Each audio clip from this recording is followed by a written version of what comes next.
బుద్ధుందా మీకు? యాక్సిడెంట్ అయింది, హాస్పిటల్కి తీసుకెళ్లాల్సింది పోయి అలా ఫోటోలు తీస్తారా? తీసి ఇంటర్నెట్లో అప్లోడ్ చేస్తారా? ఛీ! ఆటో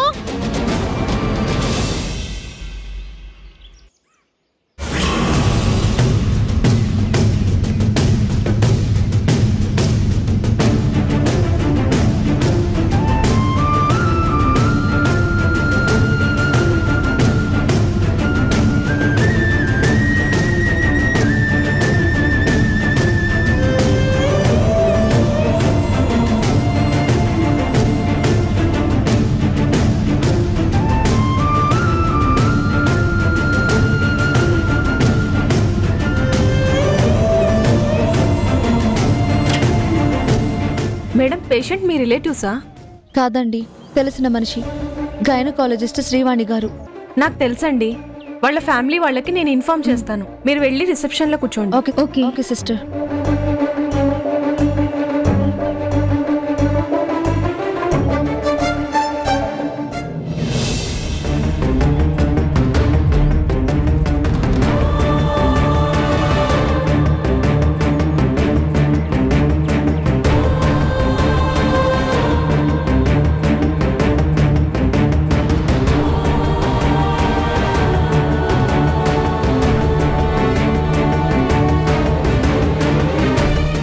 సెలైన్ బాటిల్స్ తీసుకున్నా. Okay sister. Yes sir. సస్పెక్ట్కి ట్రీట్మెంట్ ఇచ్చిన డాక్టర్తో మాట్లాడడానికి హాస్పిటల్కి వచ్చాను. రిపోర్ట్ కలెక్ట్ చేసుకుని మీకు కాల్ చేస్తాను.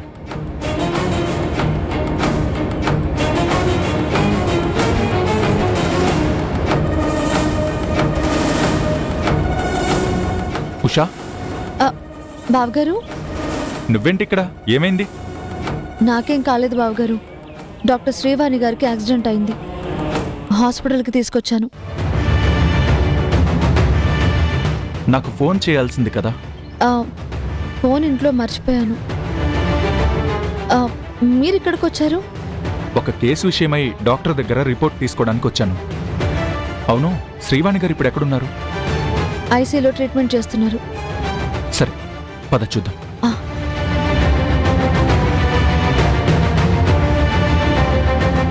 డాక్టర్, శ్రీవాణి గారికి ఇప్పుడు ఎలా ఉంది?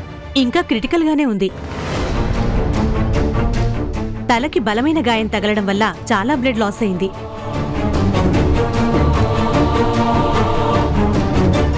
మేడం కరెక్ట్ టైంకి తీసుకొచ్చారు, లేదంటే ప్రాణాలు దక్కేవి కాదు. ప్రస్తుతం అన్కాన్షియస్లో ఉన్నారు. 2-3 అవర్స్లో స్పృహలోకి వస్తారు. Okay doctor. శ్రీవాణి గారు స్పృహలోకి వచ్చిన తర్వాత మాకు ఇన్ఫార్మ్ చేయండి. స్టేట్మెంట్ రికార్డ్ చేసుకోవాలి. Sure sir. ఉషా, నేను వేరే డాక్టర్ని మీట్ అయ్యి వచ్చి నేను ఇంటి దగ్గర డ్రాప్ చేస్తాను. నువ్వు ఇక్కడే వెయిట్ చేయి. పర్లేదు బావగారు, మీరు పని చూసుకొని వెళ్ళండి. శ్రీవాణి గారికి క్రిటికల్ అంటున్నారు కదా, పాపం వాళ్ళ ఫ్యామిలీ మెంబర్స్ కూడా ఎవరూ రాలేదు. నేను కాసేపు ఉంటాను. సరే అయితే, ఏదైనా అవసరం ఉంటే నాకు కాల్ చేయి.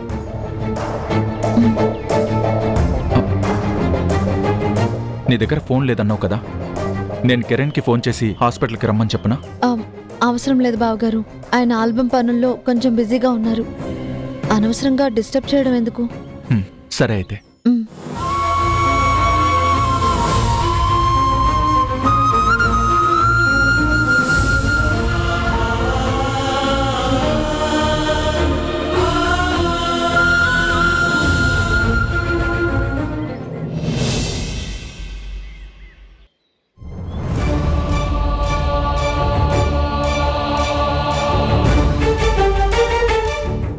సిస్టర్. Yes madam. శ్రీవాణి గారి ఫ్యామిలీ మెంబర్స్ కి ఇన్ఫార్మ్ చేశారా? ఆవిడ కజిన్ బ్రదర్ కి కాల్ చేశాం కానీ లిఫ్ట్ చేయలేదు మేడం. అవునా మేడం, శ్రీవాణి గారు స్పృహలోకి వచ్చారు మేడం. మీరు లోపలికి వెళ్ళొచ్చు. సరే. రామ్మా, మిమ్మల్ని గోల్డెన్ అవర్లో తీసుకొచ్చిన దేవత ఈవిడే. కొంచెం లేట్ అయినా కూడా మిమ్మల్ని సేవ్ చేయడం కష్టమయ్యేది.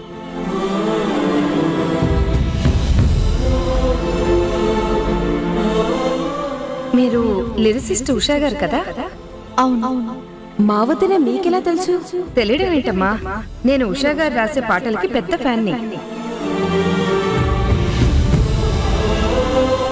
త్వరగా మాట్లాడి వెళ్ళండి. ఈ కండిషన్లో పేషెంట్ ఎంత రెస్ట్ తీసుకుంటే అంత మంచిది. Okay doctor. ఓకే.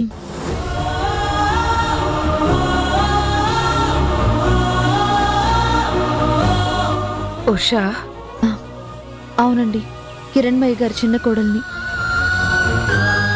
ఈ యాక్సిడెంట్ అయినప్పుడు మీ తల నిండా బ్లడ్ చూసి చాలా భయపడ్డాను. మీరే అని గుర్తుపట్టలేకపోయాను. దేవుడి దయ వల్ల, డాక్టర్ ట్రీట్మెంట్ వల్ల మీరు సేవ్ అయ్యారు. అద్భుతమైన పాటలు రాయడమే కాదు, ఆపదలో ఉన్న వాళ్ళకి సాయం చేయడంలో కూడా గొప్పతనం చాటుకున్నావమ్మా. సాటి మనిషిగా సాయం చేశానే తప్ప ఇందులో నా గొప్పతనం ఏం లేదండి. మీరు మా ఫ్యామిలీ డాక్టర్, ఒక గైనిక్గా ఎంతో మంది బిడ్డల ప్రాణం నిలబెట్టి తల్లుల కళ్ళల్లో ఆనందం నింపారు. మేఘన అక్క విషయంలో దురదృష్టం ఎదురైనా మా హారిక అక్కకి మంచి ట్రీట్మెంట్ ఇస్తారని నమ్మకం ఉంది. మీరు రెస్ట్ తీసుకోండి, నేను తర్వాత మాట్లాడతాను.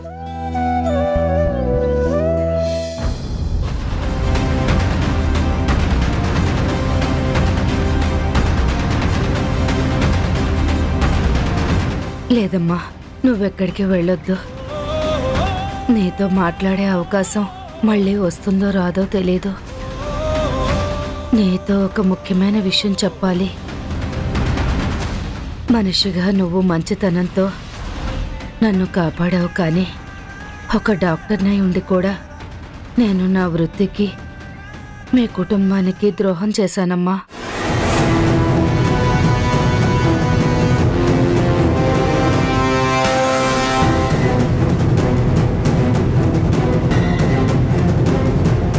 మా కుటుంబానికా? అవునమ్మా. ఈ నిజం ఇప్పుడు కూడా చెప్పకపోతే నువ్వు నిలబెట్టిన ప్రాణం ఉన్నా లేనట్టేనమ్మా. చేసిన పాపాలకి ప్రాయశ్చిత్తం దొరకనట్టే.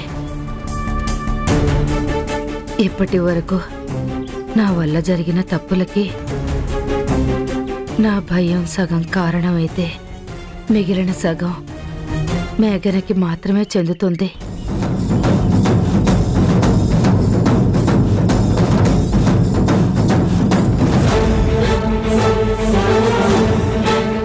మేఘన అక్క,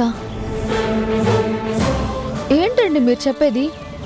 డబ్బు మీద ఆశతో హాస్పిటల్ని అడ్డు పెట్టుకుని నేను కొన్ని తప్పులు చేశాను.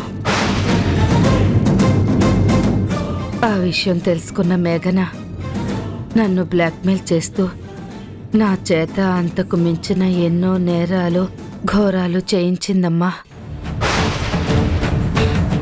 మీరంతా అనుకుంటున్నట్టు మేఘనకి టాబ్లెట్స్ వల్ల అబార్షన్ కాలేదు.